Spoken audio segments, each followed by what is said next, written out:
Ang mansyong Salazar ay tila isang kaharian sa gitna ng sibilisasyon. Sa bawat kanto ng bahay, kumikinang ang mga chandelier na kristal at ang mga dingding ay napapalamutian ng mga painting na nagkakahalaga ng milyong-milyon. Dito lumaki si Carmela Salazar, ang kaisa-isang hiyas ni na Don Carmelo at Doña Dalia.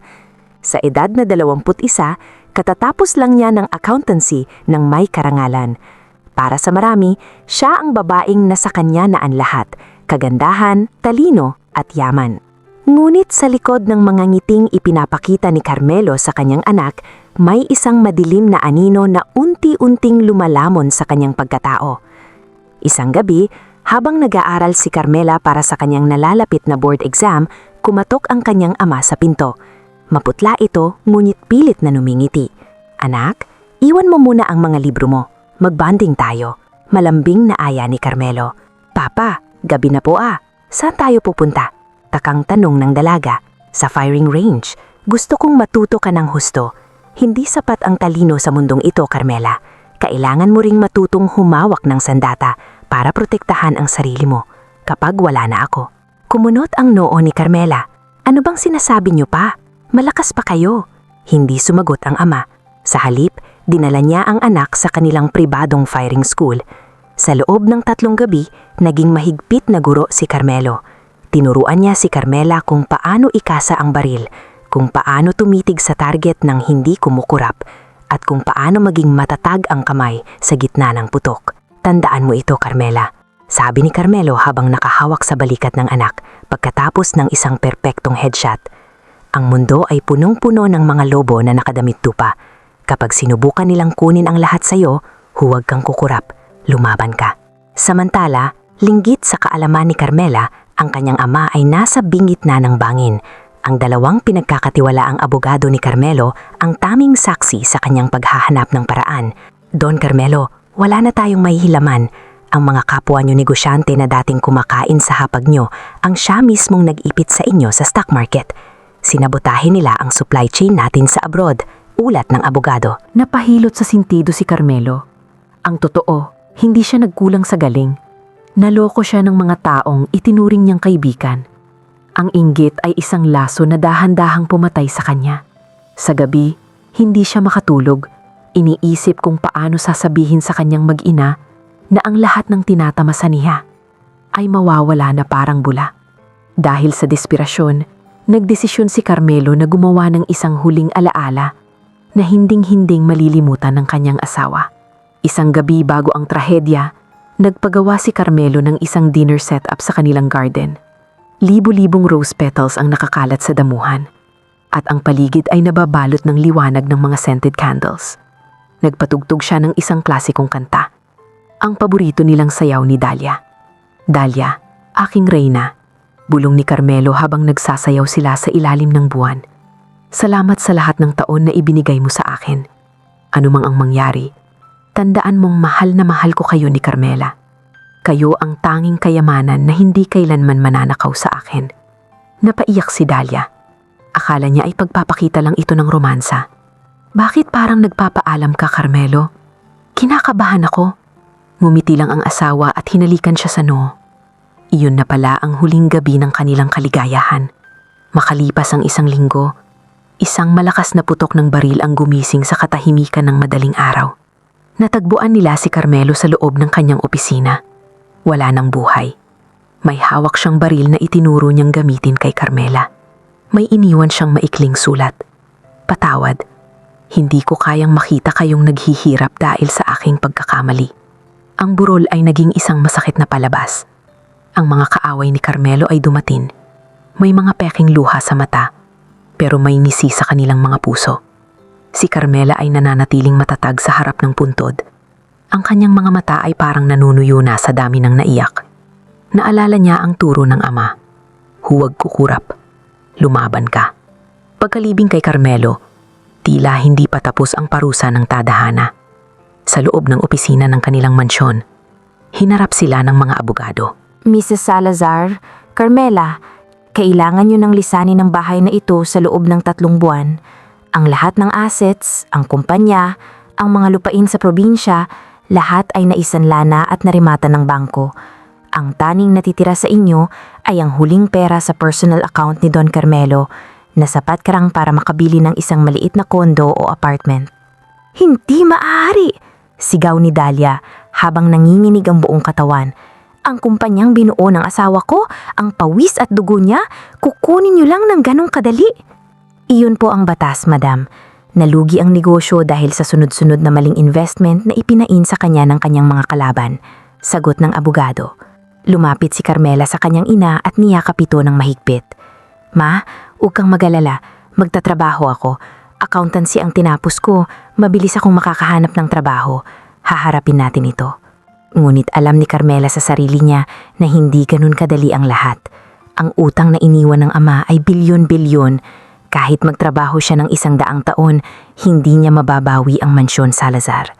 Sa gitna ng kanilang pagdadalamhati, isang anino ang sumulpot sa pinto, si Federico, ang bilyonaryon balo na matagal nang may lihim na pagtingin kay Dahlia. May dala siyang buke ng bulaklak, ngulit ang kanyang mga mata ay tila nagmamasid sa isang biktima. Dahlia, tawag ni Federico sa malat na boses. Nabalitaan ko ang nangyari. Napakasakit. Ngunit huwag kang mag-alala. Nandito ako. May paraan para maisalba ang lahat. May paraan para hindi kayo mapalaya sa palasyong ito. Tumingin si Carmela kay Federico. May kung anong kilabot siyang naramdaman. Alam niya, ang tulong na inaalok nito ay may napakamahal na kabayaran. Ang hangin sa loob ng mansyon ay tila naging kasing lamig ng niebe. Wala na ang mga tawanan sa hapagkainan. Ang tanging naririnig na lamang ay ang hikbi ni Doña Dahlia at ang kalansing ng mga kubyertos na tila nawala na ng saysay. Isang buwan na ang lumipas mula nang ilibing si Don Carmelo, ngunit ang sugat sa puso ng mag-ina ay lalong lumalalim dahil sa banta ng kahirapan. Isang hapon, habang nakatulala si Carmela sa portrait ng kanyang ama, pumasok si Dahlia sa silid. Namumugto ang mga mata nito at nanginginig ang mga kamay habang hawak ang isang envelope. Carmela, kailangan nating mag-usap. Simula ng ina, ang boses nito ay puno ng pag-aalangan pero may pinalidad. Tungkol ba ito sa mga utang ni Papa? Ma, huwag kang mag-alala. Nagpasa na ako ng resume sa mga top accountancy firms. Malaki ang sahod doon. Hindi sapat ang sahod ng isang empleyado para bayaran ng bilyong-bilyong utang na iniwan ng papa mo, putol ni Dahlia. Carmela, narimata na ang mga ari-arian natin sa Ilocos. Ang factory sa Cavite, kinuha na ng mga bangko. Bukas o sa Makalawa, mawawalan na tayo ng bubong na sisilungan. Tumayo si Carmela. Ang kanyang puso ay nagsimulang tumibok ng mabilis. Anong gusto mong gawin ko, ma? Magmakaawa tayo sa mga nandaraya kay Papa. Huminga ng malalim si Dahlia. Lumapit ako kay Federico. Handa siyang bayaran ng lahat. Handa niyang bawiin ng kumpanya ni Carmelo. Pero may kapalit. Gusto niya akong pakasalan. Parang binuhusan ng malamig na tubig si Carmela. Alam niya ang reputasyon ni Federico. Isang matandang bilyonaryo na kilala sa pagiging mahilig sa mga babaeng kasing edad niya o mas bata pa. Isang taong walang moralidad. Ma, hindi. Hindi mo gagawin yan. Patay na si Papa pero hindi ibig sabihin nun ay itatapon mo na ang dangal mo sa taong yun. Kakamatay lang ni Papa, ma. Ilang buwan pa lang. Ano na lang ang sasabihin ng mga tao? Wala akong pakialam sa sasabihin ng mga tao. Sigaw ni Dahlia habang bumubuhos ang luha. Mas gusto kong mapag-usapan ng buong Maynila kaysa makita kang namumulubi sa kalsada. Pero Carmela, may isa pang paraan. Isang paraan na hindi ako ang magsasakripisyo. Dito na inilabas ni Dahlia ang barahan ng mga soberano. Ang pamilyang soberano mula sa Cebu ay ang tanging karibal ni Federico sa yaman. Nagpadala sila ng kinatawan, isang kasunduan sa negosyo na nakabalot sa isang kasunduan sa kasal. Isasalba nila ang Salazar Group of Companies, ngunit kailangang pakasalan ni Carmela ang nag-iisang anak ng mga soberano. Ang sagutan ng mag-ina ay umalingaw-ngaw sa buong mansyon. Ito ang eksenang tila nagpaguho sa pundasyon ng kanilang relasyon. Hindi ako isang produkto na pwedeng i-barter, Mama, sigaw ni Carmela. Ang kanyang mukha ay pulang-pula sa galit at sakit. Pinag-aralan niyo ako para maging accountant, hindi para maging asawa ng kung sinong estranghero mula sa Cebu. Sino ba yung Hunter na yan? Baka naman kung anong klaseng tao yan? Si Hunter ay galing sa respetadong pamilya, Carmela. Graduate siya, matalino, at siya ang magmamana ng lahat. Depensa ni Dahlia. Kung matalino siya, bakit kailangan niyang bumili ng asawa? Ganti ni Carmela. Mapakiusap, huwag mong gawin sa akin ito. Kakagraduate ko lang. Gusto ko pang maging CPA. Gusto kong buuin ang sarili ko. Wala na tayong oras para buuin mo ang sarili mo. Muling sigaw ni Dahlia. At sa pagkakataong ito, lumapit siya sa anak at hinawakan ito sa magkabilang balikat. Nakikita mo ba itong suot ko? Itim. Itim dahil nagdadalamati tayo. Pero kung hindi ka papayag kay Hunter, bukas na bukas din, itatapon ko ang itim na blusang ito. Isusuot ko ang puting trahe de boda para kay Federico. Natigilan si Carmela. Ma, huwag mong sabihin yan. Gagawin ko, Carmela. Kahit wala pang kalahating taon ng papa mo, kahit tawagin akong Makate at walang kahihiyan ng buong mundo, papakasalan ko ang matandang yun para lang hindi ka maghirap. Mas pipiliin ko nang ako ang madungisan ng pangalan, wag lang ang kinabukasan mo. Handa akong lumakad sa altar habang binabato ng masasamang salita ng mga tao basta makuha ko ang tseke na magliligtas sa atin. Napahagulgol si Carmela. Ang imahe ng kanyang ina na ikinakasal sa isang bastos na matanda para lamang sa kanya ay mas masakit pa kaysa sa kamatayan ng kanyang ama. "Huwag ma, pakiusap. Huwag si Federico," bulong ni Carmela sa gitna ng kanyang pag-iyak. "Kung ganun, tanggapin mo ang alok ng mga soberano. Magkita kayo ni Hunter. Kilalanin mo siya. 1 buwan, Carmela. 1 buwan lang ang hinihingi ko. Kapag hindi mo talaga kaya, doon ako tutuloy kay Federico." Napilitan si Carmela. Ang kanyang o ay hindi dahil sa pag-ibig, kundi dahil sa takot para sa kanyang ina. "Sige mama, papakasalan ko ang soberano na yan, pero bigyan mo ako ng 1 buwan. 1 buwan na malayo rito. 1 buwan para makahinga bago mo ako ipakulong sa kasal na hindi ko gusto." Samantala, sa kabila ng dagat, sa isla ng Cebu, isang lalaki ang nakatitig sa mapuputing ulap mula sa tuktok ng isang bundok. Si Hunter Soberano. May perpektong mukha, matikas ang tindig na tila isang sundalo at malapad ang mga balikat na kayang pumasan ng kahit anong bigat. "Hunter, kailangan mo nang bumaba. Nakaset na ang pagkikita niyo ng anak ng mga Salazar sa Maynila," tawag ng kanyang ama. Lumingon si Hunter, walang emosyon ng kanyang mga mata. "Gagawin ko ito para sa negosyo, Papa, pero huwag niyong asahan na magiging masunurin akong asawa. Alam niyo kung nasaan ang puso ko, sa katahimikan ng bundok, hindi sa ingay ng siyudad." Si Hunter ay isang misteryo. Sa kadila ng kanyang yaman, mas gusto niyang sumama sa mga mangangaso at mamuhay ng simple sa mga probinsya. Wala siyang ambisyong maging hari ng korporasyon. Para sa kanya, ang kasal na ito ay isa lamang transaksyon. Hindi alam ni Hunter at lalong hindi alam ni Carmela na ang kanilang mga landas ay hindi magtatagpo sa isang marangyang subdivision sa Maynila. Sa halip, ang tadhana ay may inihandang ibang plano. Isang plano na magdadala sa kanila sa masukal na gubat ng Isabela kung saan ang lahat ng maskara ay huhubarin at ang tunay na pag-ibig ay susubukin. Bago ang itinakdang araw ng pakikita, nag-iwan si Carmela ng isang sulat sa kanyang kama. Habang mahimbing na natutulog si Dahlia, dahan-dahang lumabas ng mansyon ng dalaga, bit-bit ang isang maliit na maleta. "Patawad mama, kailangan ko muna itong gawin para hindi ako tuluyang mabaliw." Ang Isabela ay malayo sa kinang ng Maynila. Dito, ang hangin ay amoy basa na lupa at sariwang dahon, hindi usok ng sasakyan. Pagkatapos ng mahabang biyahe, narating ni Carmela ang isang liblib na bayan sa paanan ng Sierra Madre.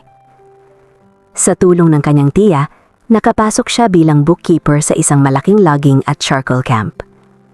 Mela na lamang ang ipinakilala niya sa sarili.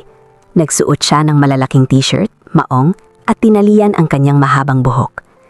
Inalis niya ang kanyang mga mamamahaling alahas at pilit na itinago ang kutis porselana na halatang hindi pa nakakaranas ng hirap. Ngunit ang kanyang ganda ay hindi kayang itago ng kahit anong simpleng damit. Ang kanyang mga mata ay nagniningning pa rin sa gitna ng dumi ng ulinan. Isang hapon, habang naglalakad siya sa gilid ng masukal na gubat para maghatid ng dokumento sa main camp, bigla siyang nakarinig ng kaluskos. Natakot siya. Naalala niya ang turo ng kanyang ama. Dinukot niya ang maliit na baril na palagi niyang dala sa kanyang bag, isang huling alaala ni Carmelo. "Sino yan? Lumabas ka!" sigaw ni Carmela. Nanginginig ang boses pero matatag ang pagkakahawak sa baril. Mula sa likod ng malalaking puno ng nara, isang lalaki ang dahan-dahang lumabas. Nakasuot ito ng kupas na singlet na labis na humuhubog sa kanyang malapad na balikat at matigas na dibdib. Pawisan ito at ang mga braso niya ay puno ng mga gasgas na tila nakuha sa pagsuong sa matinig na gubat. "Easy ka lang, miss. Hindi ako kalaban," sabi ng lalaki sa baritonong boses na tila humahaplos sa pandinig ni Carmela. Ibinaba ni Carmela ang baril pero nanatiling alerto. "Sino ka? Anong ginagawa mo rito?" "Ako si Hans," sagot nito. Isang simpleng pangalan para sa isang lalaking ang hitsura ay tila isang Diyos na naligaw sa gubat. "Nagtratrabaho ako sa itaas, sa mga mangangaso. Ligaw na tao lang ako rito. Lumaki sa hirap kaya sanay sa gubat." Nagkatitigan ng dalawa. Sa isip ni Carmela, hindi siya makapaniwala na ang isang ordinaryong trabahador ay may ganitong klaseng mukha at tindig. Si Hans or Hunter, na ang totoo ay ang anak ng mga soberano na tumakas din mula sa obligasyon sa Maynila, ay napatitig sa mga mata ni Mela. May kung anong lungkot sa mga mata ng babaeng ito na tila sumasalamin sa sarili niyang pagkakakulong. Sa mga sumunod na linggo, naging madalas ang pagkikita ni Mela at Hunter. Sa tuwing tapos na ang trabaho ni Mela sa opisina, tumatakas siya para makipagkita kay Hans sa isang sapa sa gitna ng kagubatan. Doon, tinuro siya ni Hans kung paano makinig sa tunog ng kalikasan. Sa ilalim ng malalaking puno, habang ang araw ay unti-unting lumulubog at nagbibigay ng kulay kahil sa langit, doon unti-unting nahulog ang loob ni Carmela. Bakit ka dito nagtatrabaho, Mela? Kita sa mga kamay mo na hindi ka sanay sa hirap? Tanong ni Hans isang gabi habang nakaupo sila sa harap ng isang naliit na campfire. "Tumakas ako sa isang buhay na hindi ko gusto," malungkot na sagot ni Carmela. Napangisi si Hunter, isang mapait na ngisi. "Pareho pala tayo. Ako rin, tumakas sa isang magulong sitwasyon sa siyudad. Mas gusto ko rito. Dito walang pangalan, walang titulo, tao lang ako." Dito nagsimula ang tensyong hindi nila mapigilan.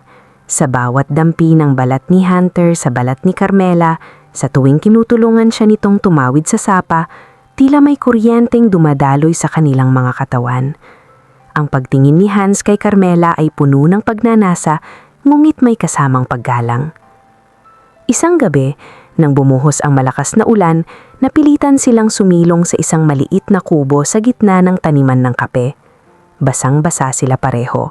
Ang manipis na damit ni Carmela ay dumikit sa kanyang katawan, na nagpapakita ng kanyang hubog na kayang magpaluhod sa kahit sinong lalaki. Naramdaman ni Hunter ang mabilis na pagtibok ng kanyang puso. Hinawakan niya ang pisngi ni Carmela. "Mela, hindi ko na kayang pigilan ito." "Huwag mong pigilan, Hunter," bulong ni Carmela. Sa gabing iyon, sa gitna ng ingay ng ulan at huni ng mga insekto, isinuko ni Carmela ang kanyang sarili sa lalaking akala niya ay isang ordinaryong mangangaso. Walang mga salitang, "Mahal kita." Walang pangako ng kasal. Ang taming naroon ay ang dalisay na pagnanasa at ang init na nagmumula sa dalawang pusong naghahanap ng kalayaan. Ang bawat halik ni Hunter ay tila nagbubura sa lahat ng sakit na naranasan ni Carmela sa Maynila. Sa bisig ni Hunter, nakaramdam siya ng proteksyon na matagal na niyang hinahanap mula nang mamatay ang kanyang ama. Lumipas 2 buwan ng lihim na paraiso. Naging masaya si Carmela sa piling ni Hunter. Kahit walang label, kahit walang katiyakan ang bukas, sapat na sa kanya na may isang taong nagmamahal sa kanya bilang Mela at hindi bilang si Carmela Salazar. Ngunit ang katotohanan ay palaging humahabol. Isang umaga, nakatanggap si Carmela ng isang sulat mula sa kanyang tiya. "Carmela, kailangan mo nang umuwi. Ang mama mo, itutuloy na ang kasal kay Federico. Wala na siyang pagpipilian dahil hindi ka sumipot sa mga soberano. Kung ayaw mong makitang mamatay sa lungkot at kahihiyan ang nanay mo, bumalik ka na." Parang gumuho ang mundo ni Carmela. Tumingin siya kay Hunter na noon ay natutulog pa sa kawayang higaan. Gusto niyang sabihin ng totoo, pero natatakot siya. Paano kung malaman ni Hunter na siya ay isang mayamang babae? Paano kung iwan siya nito dahil sa galit nito sa mga taong mayayaman? Habang umiiyak, dahan-dahang umalis si Carmela. Hindi siya nagpaalam. Iniwan niya ang lalaking nagbigay sa kanya ng tunay na kaligayahan. sa loob ng 2 buwan. Pagdating niya sa Maynila, sinalubong siya ng galit na si Dahlia. "Saan ka nang galing, Carmela? Ngayon wala na tayong mukhang may iharap sa mga soberano. At si Federico, handa na ang simbahan para sa amin," sumbat ng ina. "Hindi ma, hindi ka papakasal sa kanya," sigaw ni Carmela. "Magpapakasal na ako, kahit kanino, kahit sa soberano na yan. Huwag mo lang ituloy ang sa inyo ni Federico." "Huli na, Carmela, nakaset na ang lahat." "Kung ganun ma, sabay tayong lalakad sa altar. Ikaw kay Federico at ako sa anak ng mga soberano." Hindi alam ni Carmela na ang lalaking kinakasuklaman niyang pakasalan ay ang lalaking gabi-gabi niyang kasama sa Isabela. At hindi rin niya alam na sa kabilang panig ng Maynila, si Hans o Hunter Soberano ay nakatitig sa isang litrato. Ang litrato ni Mela na kinuha niya ng palihim sa gubat. "Magkikita rin tayong muli, aking Mela," bulong ni Hunter. Ang Manila Cathedral ay nababalot ng puting mga bulaklak. Ngunit para kay Carmela, ang bawat talurot ng rosas ay tila abo ng kanyang pangarap. Nakasuot siya ng isang mamahaling Vera Wang na trahe de boda, ngunit ang kanyang mukha ay tila isang bangkay na nilagyan lamang ng makeup. Isabela ang nagpabago sa kanya. Mas payat siya ngayon, mas seryoso ang mga mata, at may bakas ng pangungulila sa bawat hininga. Sa kabilang kwarto, si Dahlia ay abala sa pag-aayos. Nakasuot din ito ng puti, handang harapin ang sakripisyo. "Ma, pakiusap. Huling sandali na ito. Huwag mong ituloy ang kay Federico," pagsusumamo ni Carmela habang tinitingnan ng ina sa salamin. "Ngayon, kailangan natin ng pera ni Federico para mabayaran ang mga penalty sa bangko. Hindi na mahihintay ang investment ng mga soberano," matigas na sabi ni Dahlia. "Magpapakasal ka sa anak nila at papakasalan ko ang matandang yan. Iyan ang tanging paraan para mabuhay tayo." "Mabuhay? Ma, mamamatay ako sa loob ng kasal na ito. Hindi niyo ba naiintindihan? May mahal akong iba," sigaw ni Carmela, at sa wakas ay bumuhos ang luhang kanina pa niyang pinipigilan. Natigilan si Dahlia. "Sino? Carmela, gising. Ano ang ipapakain niya sa iyo? Ang pag-ibig ay hindi nakakabayad ng utang." Isang malakas na sampal ang tumapos sa usapan. Hindi mula kay Dahlia, kundi ang sampal ng realidad sa mukha ni Carmela. Wala siyang laban. Kailangan niyang maglakad sa altar. Nagsimulang tumugtog ang canon indi. Ang pintuan ng cathedral ay bumukas. Unang naglakad si Dahlia patungo kay Federico na naghihintay sa unahan, suot ang isang nakakaumay na ngisi. Kasunod nito, ang paglalakad ni Carmela. Nakatungo si Carmela. Hindi niya tinitingnan ang mga bisita. Hindi niya tinitingnan ang lalaking naghihintay sa dulo ng altar na katabi ni Federico.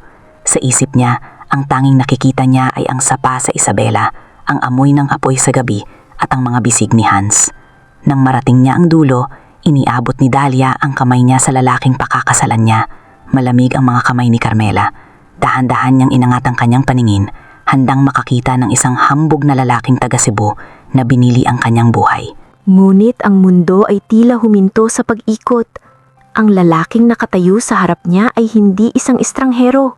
Ang panga nito ay kasing talim ng dati. Ang mga balikat ay kasing lapad ng kanyang sandigan sa Isabela. At ang mga mata nito, ang mga matang iyon na tumititig sa kanya ay punong-puno ng galit, sakit at hindi maipaliwanag na pananabik. "Hans?" bulong ni Carmela. Halos hindi lumabas ang boses niya. Isang mapait na ngiti ang sumilay sa labi na Hunter Soberano. "Nagulat ka ba, Mela? O dapat ba kitang tawaging Miss Carmela Salazar? Ikaw, paano? Bakit?" Nanginginig na tanong ni Carmela. "Hinintay kita sa Isabela, Carmela. Akala ko nahanap ko na ang babaeng hindi tumitingin sa yaman ko." Mahinang sabi ni Hunter, sapat lang para silang dalawa ang makarinig. "Pero isang araw, nagising na lang ako na wala ka na. Iniwan mo ako ng walang pasabi para lang bumalik dito at magpakasal sa isang bilyonaryo. Hindi mo alam na ako rin ang lalaking papakasalan mo. Hans, tumakas ako dahil kailangan kong iligtas ang mama ko. At magpapakasal ka sa akin para sa pera?" putol ni Hunter. "Ang sakit, Carmela. Ang Mela na minahal ko sa gubat ay isang ilusyon lang at isang mayaman na babae pala. Hindi totoo yan. Mahal kita," sigaw ni Carmela. Dahilan para magbulungan ng mga bisita. Lumapit ang pari, nalilito sa tensyon. Si Federico naman ay natawa ng mahina. "Aba, Mukhang may drama ang mga bata. Ituloy na natin ito, Dahlia. Hinawak ni Hunter ang kamay ni Carmela ng mahigpit. Masyadong mahigpit. Itutuloy natin ito, Carmela. Magpakakasal tayo. Tumingin si Hunter kay Carmela. Ang galit sa kanyang mga mata ay panandaliang napalitan ng totoong pagmamahal. Ang unang buwan ng pagsasama ni na Hunter at Carmela sa kanilang bagong mansyon ay tila isang digmaan ng katahimikan. Sa umaga, sila ang power couple sa harap ng mga stockholders. Muling binubuhay ang Salazar Group of Companies.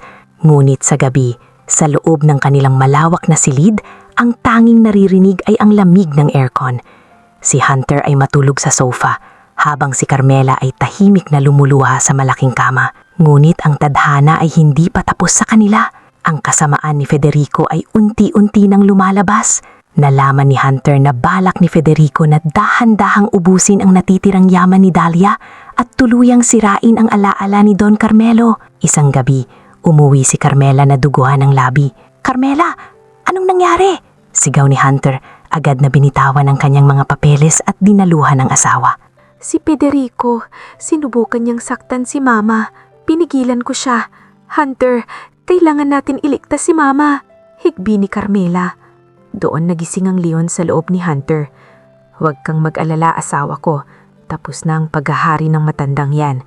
Gamit ang kanyang impluensya at ang mga ebidensyang nakalap niya sa tulong ng mga abogado, hinarap ni na Hunter at Carmela si Federico. Sa isang matinding komprontasyon sa harap ng Board of Directors, ibinunyag ni Hunter ang lahat ng anomalya at pandaraya ni Federico sa pamilyang Salazar. "Tapos na ang laro mo, Federico," seryosong sabi ni Hunter habang nakatayo sa tabi ni Carmela. "Ang kasal mo kay Dahlia, pinawalang bisa na ng korte dahil napatunayan naming ginamitan mo siya ng blackmail at pananakot. At ang mga shares na kinuha mo, babalik na sa asawa ko." Puno ng galit na sumugod si Federico.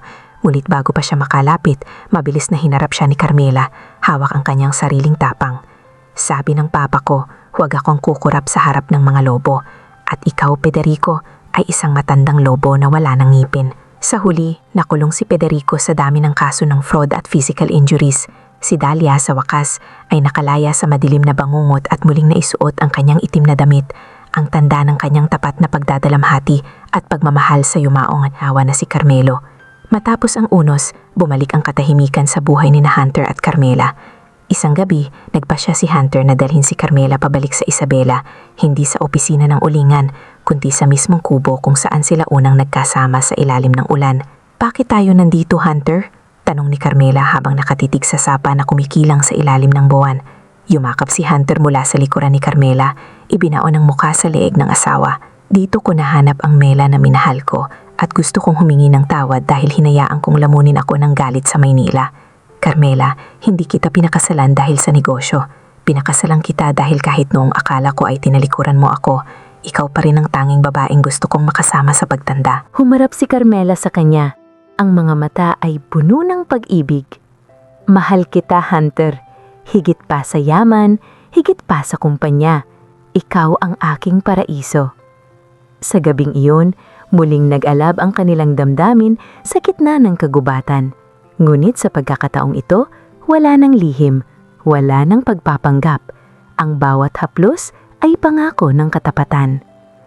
Makalipas ang 3 taon, ang Salazar Soberano Group ay naging pinakamalaking korporasyon sa bansa. Ngunit ang mga may-ari nito ay bihirang makita sa syudad. Sa isang malawak na farm sa Isabela, isang malakas na tawa ng bata ang pumapailan lang sa hangin. Isang batang lalaki na kamukhang kamukha ni Hunter ang tumatakbo sa damuhan. "Papa! Papa! Look! I found a bird!" sigaw ng bata. "Dahan-dahan, Carmelo!" tawag ni Carmela, na nayon ay mas lalong gumanda at naging blooming. Hawak niya ang kanyang tiyan na malaki na naman, ang kanilang ikalawang anak. Lumapit si Hunter at binuhat ang kanilang anak, sabay halik sa noon ni Carmela. Sa di kalayuan, nakaupo si Doña Dahlia sa isang tumba-tumba, nakangiti habang pinagmamasban ang kanyang apo. Alam niya, saan man naroroon si Carmelo, masaya itong nakatingin sa kanila. Ang negosyong binuo niya ay hindi lang iniligtas, kundi naging pundasyon ng isang pamilyang binuo ng tunay na pag-ibig. Ang kwentong nagsimula sa isang trahedya at pagguho ng palasyo ay nagtapos sa isang bagong kaharian. Isang kahariang hindi ginto ang pundasyon, kundi ang wagas na pagmamahalan ni na Hunter at Carmela.